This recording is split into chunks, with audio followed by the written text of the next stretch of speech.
Hi, welcome back to StoryHive On Location Kelowna. I'm Rob O'Day, and we're on location in Kelowna, with another episode brought to you by TELUS STORYHIVE. Today we are sitting down with Jake and Jai of SoulTech Audio. How are you guys doing? Good, thanks for having us. Yeah, thank you. Thank you for having me and welcoming me to your beautiful home and studio. Yeah. So let's dive in to your guys' story. Where you're from, how you got into music, and how we led to where you guys are today. Yeah, I was born here. I've always been in Kelowna. I started when I was a kid. I was really into film, so I've always been creative. I would make short films with my friends and stuff, but it takes a lot of work to get everybody together and do something. So then I figured out that I can make music just in my bedroom with minimal gear and everything. So that's how it started, and then I've just been doing it ever since.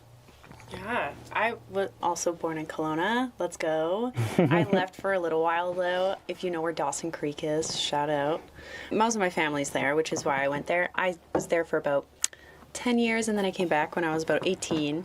I kind of grew up with music, always kind of being surrounded by it. My dad was a guitar guy, so He had a million electric guitars.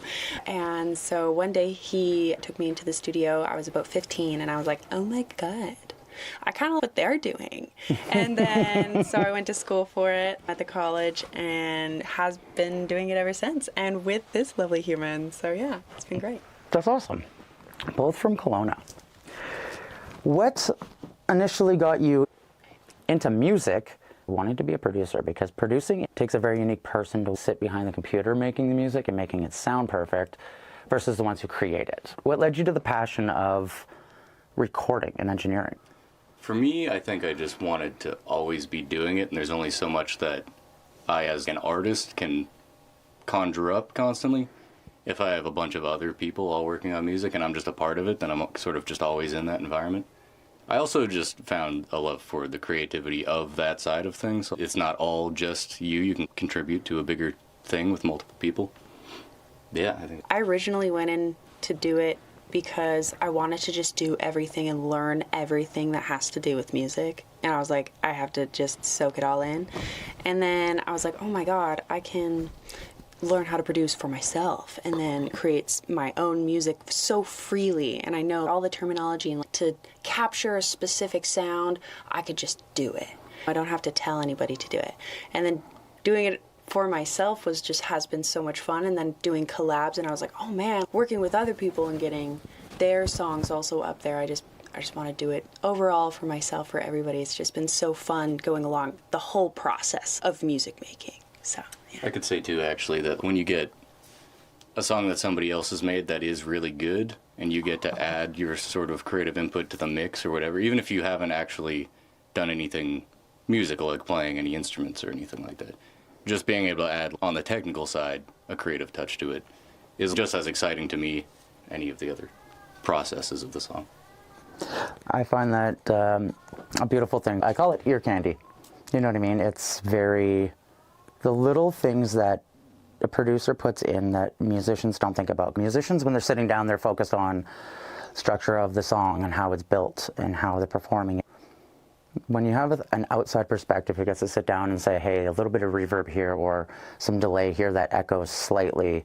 And the listeners often don't even really know what they like about it, and that's sort of a magic in itself, because on our side, we know what is making this happen. And how hard it is. We're like weird, like, emotion manipulators in some grand scheme. Yeah, there is like a psychology to it. Do you find that difficult between the two of you to figure out where the medium ground is for working together?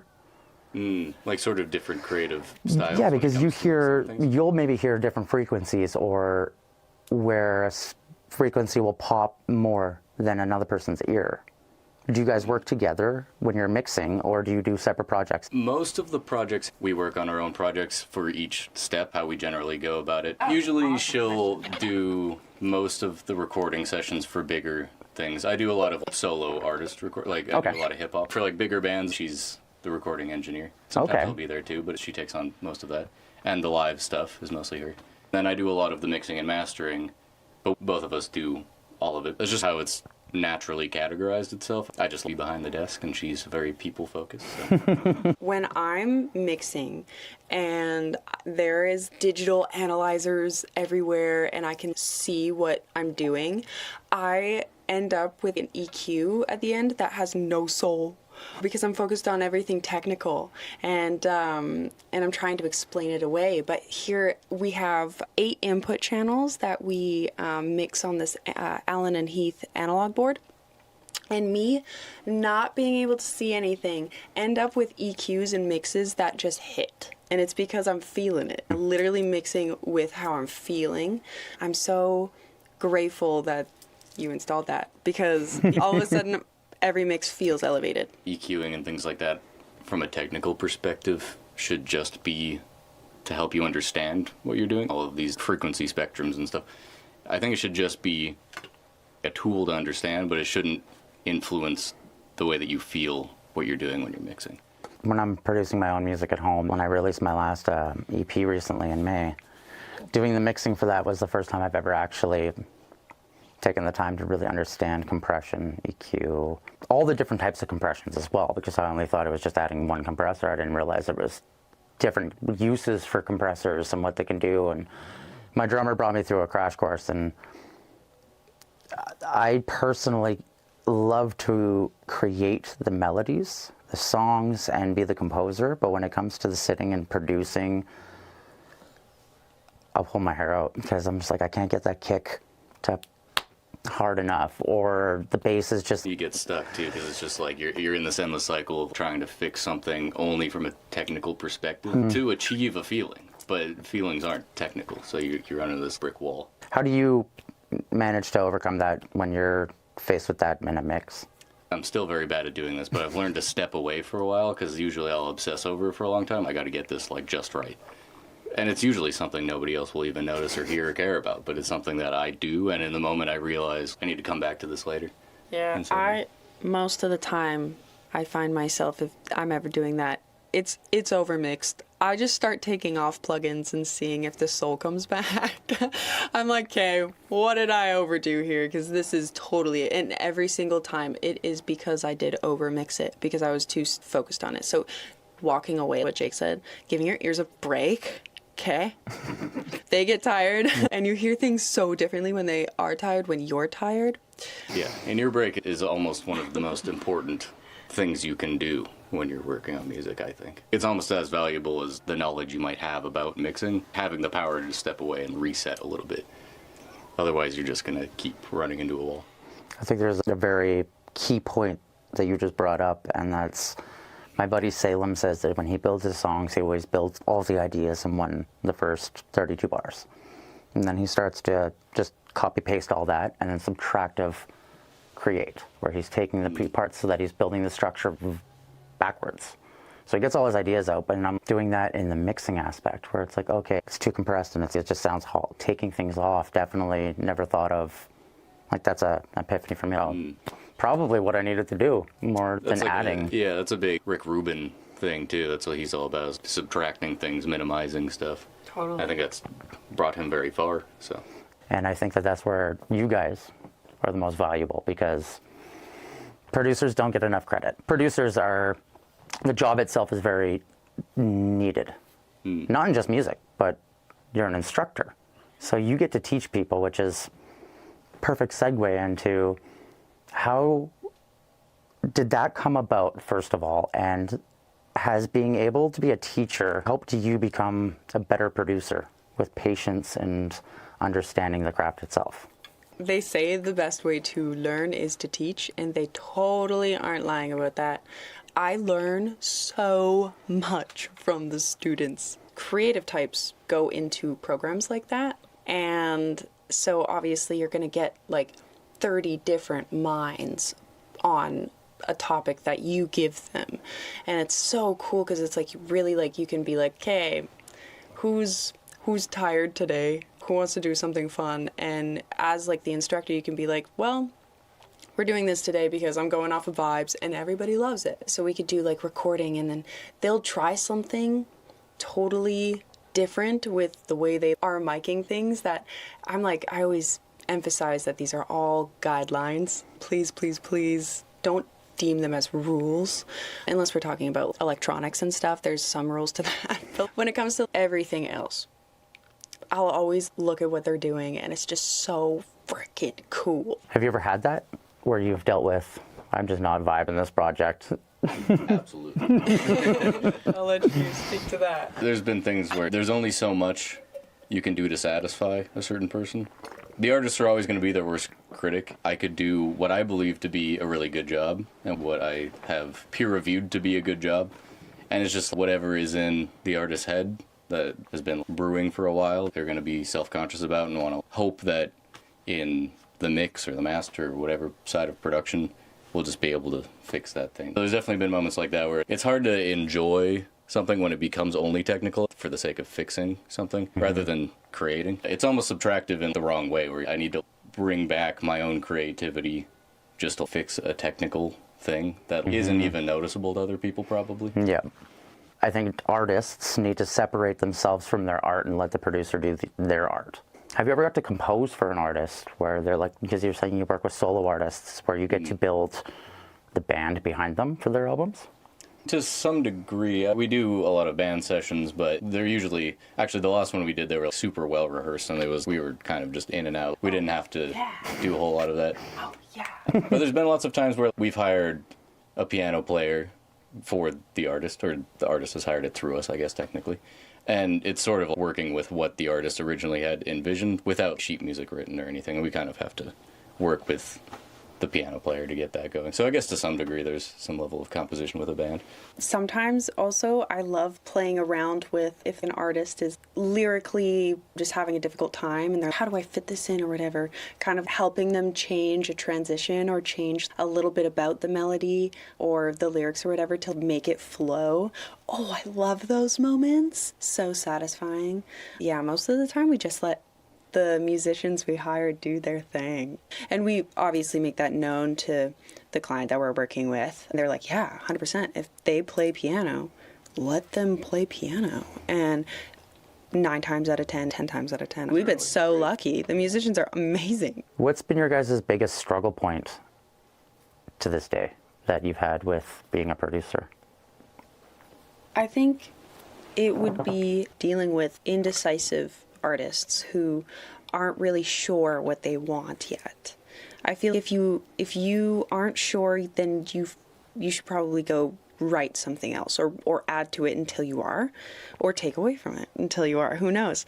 And then that's when you call in, hey, I want this song to be recorded and produced, and we are in the process of making this song that I already know as good and already have an idea in my head to make it sound. Now I'm going to take it to you guys, describe a little bit of how I want it, and trust that process. Separating yourself from that art, as what you said earlier. Having artists who are super emotionally attached to a song, absolutely love that. Let's capture that in the recording, 100%. However, after that part, you just have to let it go and just trust that it's out there and you've expressed that feeling already. And now it's time for other people to enjoy the feeling that you've created for them, and then continue to create after that, because creating is so good for you. It's so good for you. So don't stop at that one. Just keep going and let us do the finishing product so that you can keep going. So, yeah. I think a good way to say it is there's carpenters who build the houses, and then there's the finished carpenters. Oh, yeah. You know what I mean? You guys are the finished carpenters. You come in and put all the little details that everyone's going to fall in love with that will make the house look good. And I think that it's hard even for tradespeople to do that separation of, well, we did all the work, we did all the cleaning of the job site, and you guys come in and everything's done, you get to do it. But artists, I don't think, realize that there's a fine line of where you need to let your art live and breathe. You can't hold on to that emotion and be stingy with it. You're meant to feel that while you write it, and then when you get to the point where it's recorded, you need to let it have its wings and let them go. Otherwise, it just sits there and doesn't help anyone. And I think that on the other side too, it's also hard for artists, where a lot of artists nowadays aren't really focusing on their production value. They're just recording songs at home and throwing it out there, and they're making millions of streams. Does that bother you as a producer? I kind of embrace it because I like a lot of that sort of raw sound in certain music. Some songs where I'm like, oh, this should have just been fully produced and recorded and it would have sounded better. But there's also a lot of songs where it's just some guy in a ukulele in his bedroom. This sounds awesome. It's just his real emotion in that moment. So for the most part, I embrace it. On a similar topic, I think I'm more irritated by using AI to produce something than just spending money on full production. I haven't even thought of that. I would rather somebody have no production at all, use AI to do it in a jiffy on a computer. I think the first thing that people will use it for most is mastering, because a lot of people have learned how to do a lot of the mixing stuff on their own with FL or whatever. Mastering is a mysterious beast to a lot of people, so they aren't comfortable doing it themselves, but they don't want to spend the money. There's already services where you can upload it and get a quick master. I've seen how those sites work and have tested them out. And I can tell a difference, but maybe that's because I do mastering too. It's becoming such a popular thing in the industry. When I see artists using AI for their album covers, that's where I start to draw the line there, because I don't want to sound completely bitter either, just to clarify. Oh, no. There's AI uses that are 100% valid. There's, even in certain plugins, there's just, minor tools that it doesn't take away from your own efforts and creativity. It's just, there's uses for it. Yeah. Also, I kind of feel bad for the artist. That's a missed opportunity.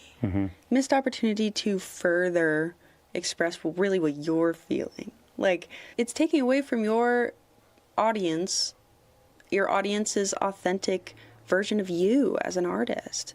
Even just in a mix, I think a lot of, there's sort of like soulless pop music or something like that, where it's like its mix and master is mostly technical, rather than, there's already music that isn't made with AI that you just can't feel the humanity in it very much. Like the Beatles, if that was mixed with AI, it wouldn't sound anything like the Beatles. You wouldn't feel the humanity in it, I think. So I don't think it'll ever get to a point where it will be indistinguishable from the people that do it. Yeah, at least not music. Video, that's definitely already getting to a point where you're like, I can't tell if that's real or not. I'm just not going to fully believe that.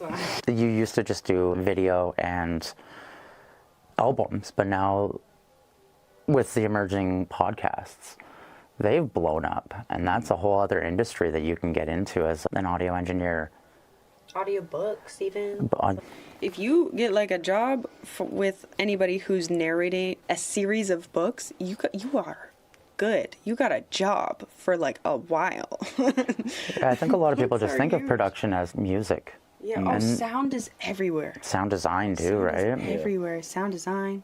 I think one of my favorite type of sound design is taking just random recorded elements with your field recorder, a door closing or some birds flapping in the wind or whatever, and layering them and turning them into something so different. I think that's where almost the passion for production more comes out of me instead of just into the music. Sound really can just be anything. It's awesome.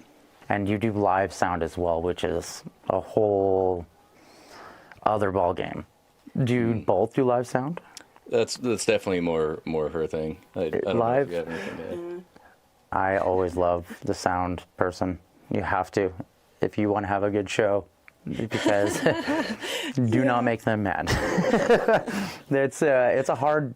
I've tried to do sound live at the show you guys actually came to. Oh. We didn't have a sound guy, and I'm not a sound guy. So my drummer was there that night, and he's just like, hey, you need to go do this. And I was like, just moving faders up and twisting things, and it's a lot more difficult than just turning things up and down. Yeah. I actually, that just sort of made me think of, I had overheard people talking about how every show, even at major levels like festivals and everything, every live show is just pure chaos, and it looks to the audience like it's going smoothly, but even then it's like you're one cable away from breaking and this show doesn't happen, or an artist's on time and now we're like have to deal with this or whatever. It's like you're always one step away from just the show doesn't happen, catastrophic failure. Yep. But if you're seasoned at doing live sound like she is, then it goes smoothly. Oh my goodness. Well, thank you very much. What made you fall in love with doing live sound? Oh man. Because that's a total different ballpark than being in the studio. Maybe it's just the fast pace about it. You have to be so adaptable and quick at problem solving. And I always tell myself when I'm in live sound that no matter what happens, we'll figure it out. Everyone always has a good time. And I love that. It's the funniest thing how catastrophic it is sometimes. When you're facing anybody else, your face has to be so chill. And you got to be so cool about it. And as long as you put out that energy, everyone will respond to that energy and not what is really going on.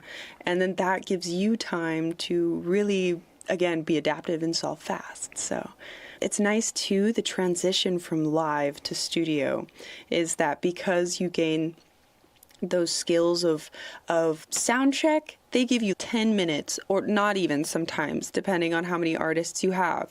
And you got to make it sound good fast.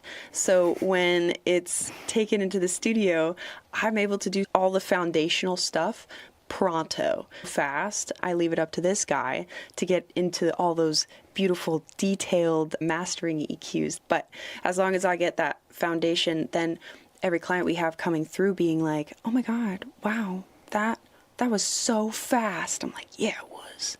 Got a live sound engineer. That's how we do things around here. So yeah, it's lots of fun. I could say with my experience with live sound is more when we put on our own shows. My role in that is usually more of a production manager than the actual live tech. Even on that side of things is like it's a lot of like managing the artist, making everybody comfortable and everything. There's so many things for me to be dealing with at that moment, but you got to make sure everybody's comfortable and about to have a good performance and everything. So Do you ever get to produce hip-hop beats for specific artists? that's the avenue I took to get into making music is Sweet. making beats. Actually, I guess on that topic, you asked me earlier about composition. That would be most of my composing, if you will, is making beats. Yeah. Oh Okay. my gosh. I'm surprised you didn't mention it. Sorry. I feel like especially in hip hop, a lot of people don't discern the difference between like producing, beat making, mixing. I feel a lot of people are like, "Oh, I'm a rapper. I'm gonna get a producer. That's all we need." Which, if your producer does all of those things, then for sure, make a lot of beats, and I guess that would be my composing side.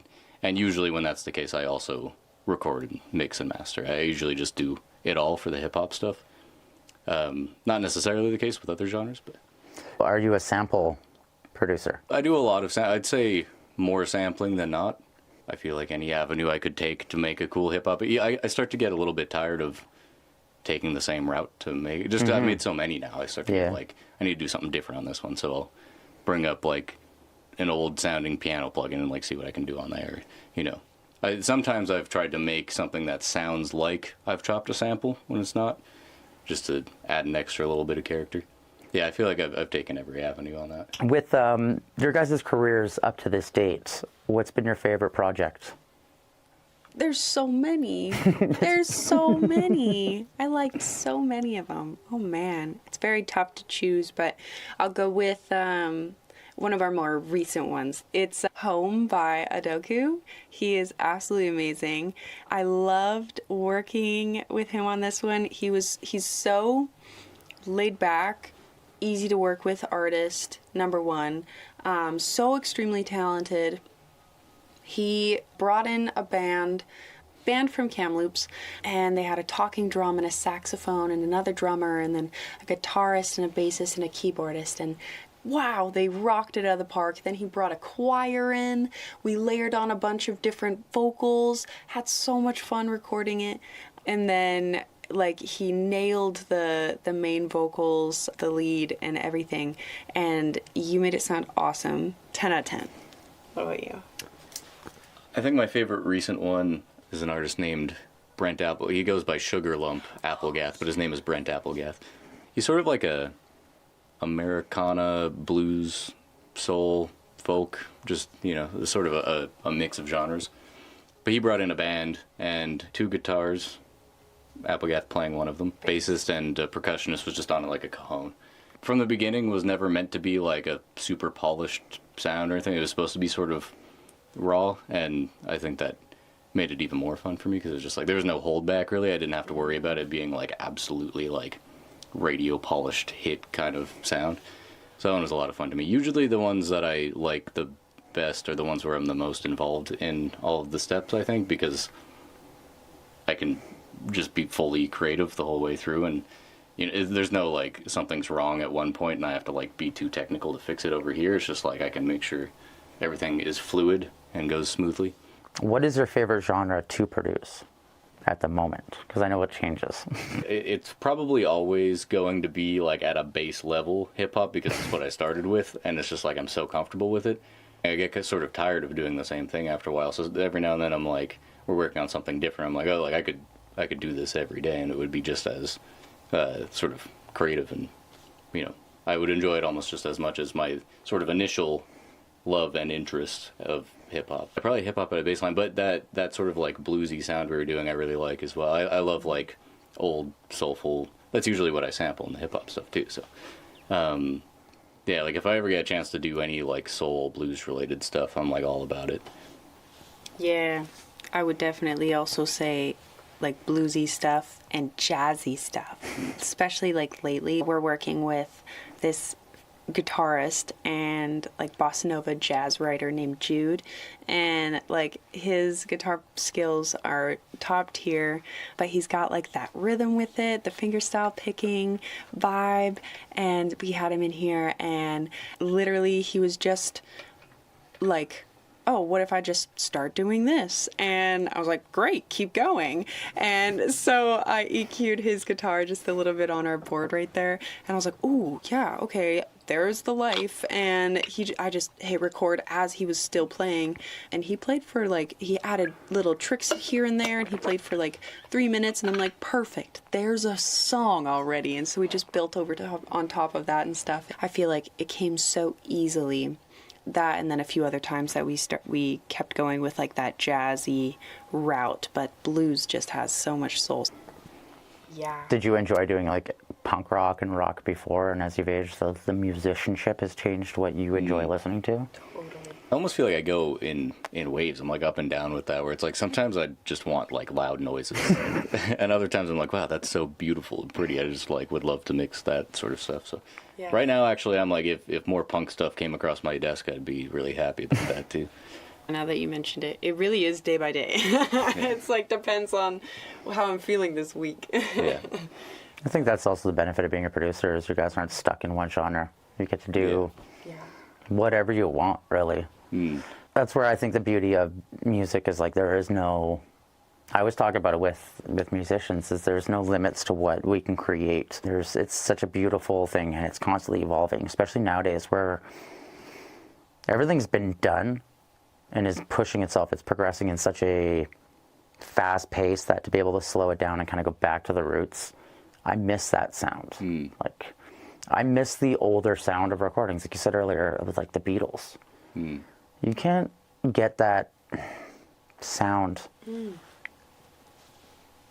nowadays. Like we can, but it's not popular. You know what I mean? Like we that is the sound you strive for, but because it's become so, there's like a structure that works, and I think it based itself off EDM. Honestly, EDM was what created the industry standard of what music needed to be too. And then you see pop music become same volume, same, everything is the same. Metal is now doing that, where it's all the same sound, and I kind of miss that freedom of ear that producers had, where they didn't have to make it industry standard. I hate that. It drives me nuts. Oh man, I feel like adding to that, I've noticed a trend of a lot of people thinking, like very like-minded people saying the same thing. And there's this student that I was working with last year, his name's Andrew, and he's just amazing. He had moved to Montreal just recently, and he started up his small business of Just Press Play, and it's solely about searching for those local artists in those towns. The concept is about those artists just letting it go, kind of having more like a live recording set, and having like its raw elements shine the most in that production. And I think that's so awesome and so cool. So I hope that this continues on, because I love the trajectory where it's going.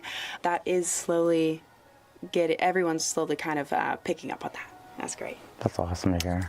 I could just also add to what you're saying about having that sort of analog Beatlesy sound like we were talking about is actually sort of the whole idea with SoulTech of like that's where the name and the logo comes from.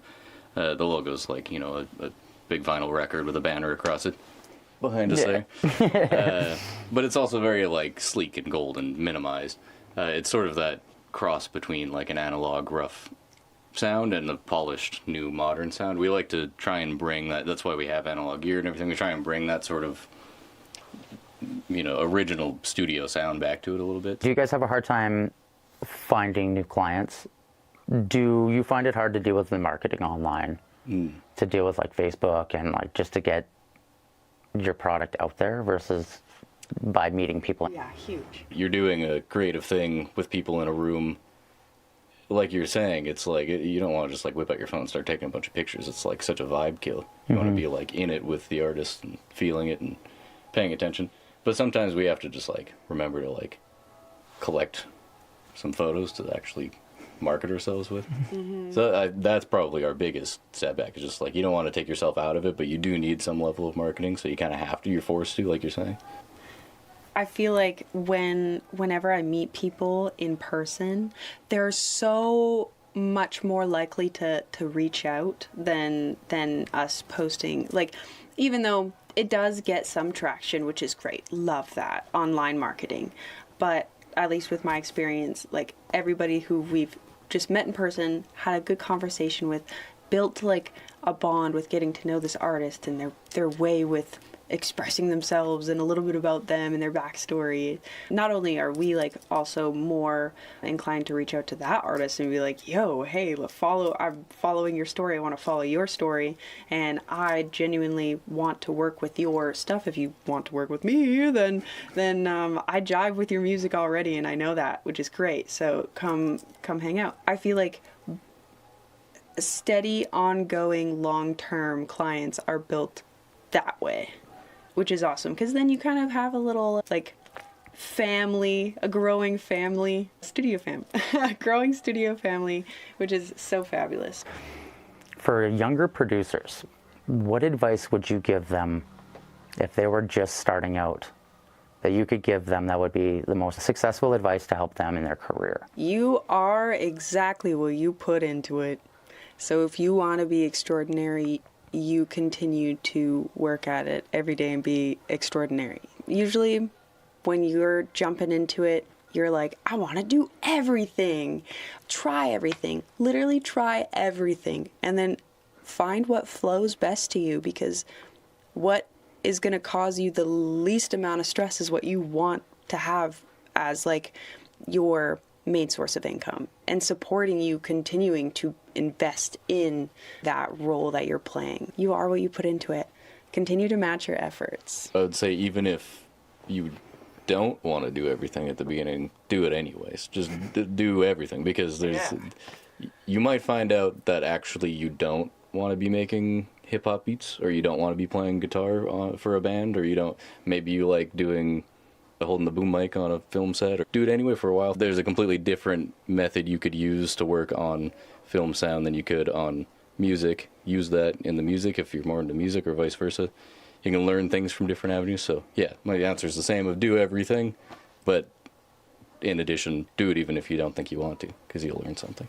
Oh, that's so real. Yeah. It's true. I think you have to, like I was saying earlier, like I realize what I'm good at and where I'm not, and I sit in my lane, and I'm comfortable knowing that I can outsource to people that I can trust. Yeah, you're solving your how with who. I think it's one thing I've realized as I've come is like I don't want to do it all myself. Like, yeah, I can. It's fun. It's probably more stressful than anything. Yeah. But to like have that trust and that like letting loose of something that you created, it's very fulfilling.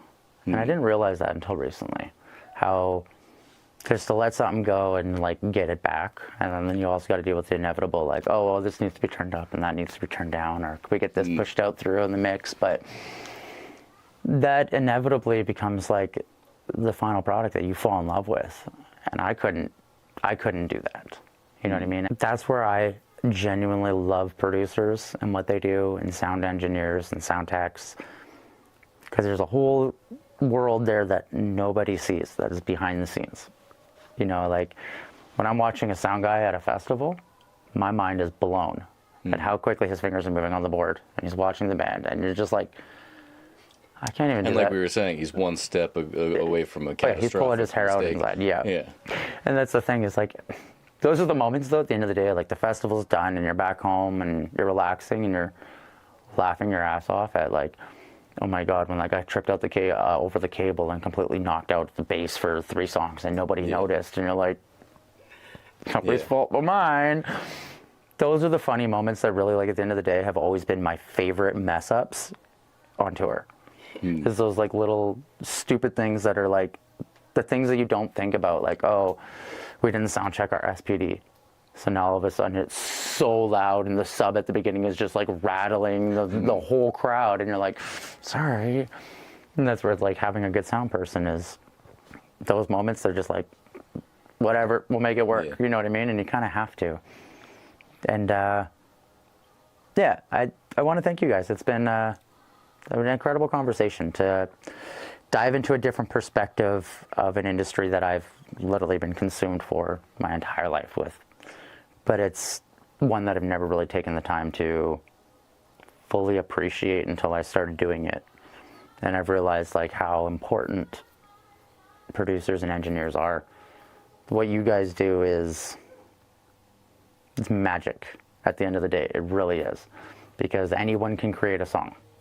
And anyone can record themselves at home, but to create, I'm trying to think of the word. I don't think there's an actual English word for what that essence of music is that you guys deal with and get to hold on to and harness and give out to the world at the end of the day.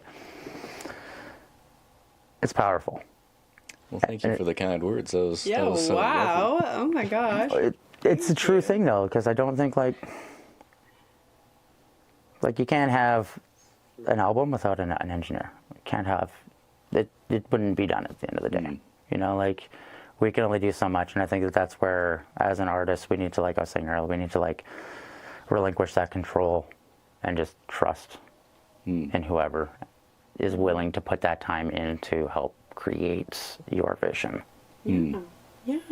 And there's lots of us out there. Find one that suits you, you know? So it's easier for you to let go and trust. Like, it's you're building your team too as an artist. So. And I think that's one thing that we don't think is, you look at it as like you're hiring, you're outsourcing this third party, but it's not, it's building a team. Totally. So it's nice to speak with producers, because there's a lot of young kids out there that want to be creative, and like you said, with the internet and the ability to learn anything at any time, that's a great thing. But there's also a lot of information out there that is not worth the time, and you have to sift through a lot of really bad videos to get to the good ones. So to find people who know what they're talking about and are willing to help especially locally, is an amazing thing. Word. Is there anything else you guys would like to say? If any websites or social links that they can contact you at? Yeah. We're on Instagram, SoulTech.audio_Kelowna, right? I think. AudioSoulTech.com. Yeah. Give us a shout, give us an email, or call us. It'd be great to work with you. Thanks so much for having us on here. Thank you, guys. This is so Yeah, thank you. lovely. Yeah, I hope to meet all of you who are watching. Every single one of you. No. Every single one. Awesome. I want to thank you guys so much for being a part of this. And if you guys want to be a guest on the next episode, make sure to scan the QR code somewhere on the bottom, and we will get in touch with you. And we'll see you guys next time. I'm Rob O'Day, and this has been Storyhive on Location, Kelowna.